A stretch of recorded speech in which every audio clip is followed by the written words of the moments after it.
የብሉይ ኪዳን መጽሐፍት ከአዲስ ኪዳን መጽሐፍት በተለይ የብሉይ ኪዳን 39ኙ መጽሐፍት ከአዲስ ኪዳን 27ቱ መጽሐፍ አንደኛ የኪዳን ልዩነት መካከላቸው ነው።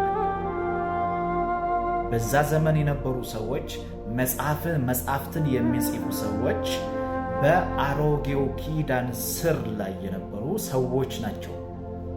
ነገር ግን በሚጽፉበት መጽሐፍት ውስጥ ሊመጣ ያለውን ክርስቶስን ሊገለጥ ያለውን ክርስቶስን በማሳየት በመግለጥ ቢጽፉም እነሱ ግን የነበሩት በአሮጌው ኪዳን ስር ነው።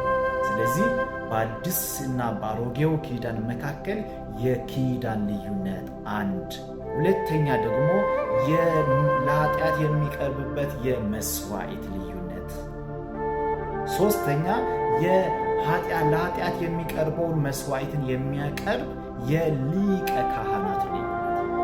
ብሉይ ኪዳን ዘመን ለበደል ለኃጢአት የሚቀርበው የበጎች፣ የፍየሎች፣ የኮርማዎች ደም ሲሆን የሚቀርብበት ስፍራ ምድራዊ መቅደስ ነበረው።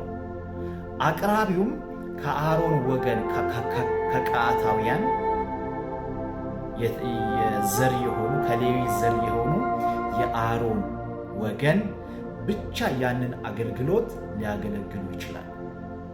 ሌላኛው ደግሞ የአምልኮ ልዩነቶችም ነበሩ። የአዲስ ኪዳን አምልኮ ሌላ ነው። የብሉይ ኪዳን አምልኮ ሌላ ነው። የአዲስ ኪዳን አምልኮ የሚመለከው በመንፈስና በእውነት ነው። የብሉይ ኪዳን የሚመለከው ግን እንደዛው አይደለም። ለምሳሌ ዳዊት ሲዘምር መሲሁን እያሳየ የሚመጣውን መሲሁን እያሳየ ዘመረ። ክርስቲያን ግን ያንን መሲሁ በውስጣቸው እያዩ ዘምራሉ። በውስጣቸው የገባውን መሲህ ይዘምራሉ። ሌላኛም ደግሞ ዳዊት እግዚአብሔር ድል እንዲሰጠው ዘመረ። ከእግዚአብሔር ድል ለማግኘት ለመነ። ክርስቲያን ግን በክርስቶስ ኢየሱስ ባገኘው ድል ይዘምራል።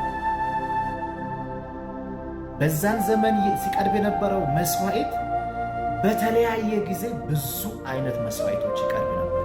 በአዲስ ኪዳን ግን የቀረበው መስዋዕት በአንድ ጊዜ ለዘላለም የሰውን ኃጢአት የሚያስወግድ ቅዱስ የእግዚአብሔር ልጅ ደም። እነዚህን ነገሮችን ለይተን ካላወቅን አዲስንና የብሉይ ኪዳን መጽሐፍቶችን ለመተርጎም እንቸገራለን።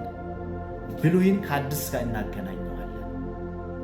በሕግ ስር ሆኖ የነበሩ ሰዎችን ልምምድ በጸጋ ስር ወዳሉ ሰዎች እናመጣዋለን፣ እንቸገራለን። ስለዚህ የእግዚአብሔርን ቃል በቅንነት የምናገር የማያሳፍር ሰራተኛ ሆነ የተፈተነውን ራስን ለእግዚአብሔር ልታቀርብ ትጋ። በቅንነት ማለት ትክክለኛ በየብሊት ከፍሎ ትክክለኛውን ትርጉም ሰጥቶ ማቅረብ መስበክ የማይችል ሰው ሰውንም ያምታታል፣ ራሱን ይምታታል። የጌታ ጸጋና ሰላም ይብዛላችሁ።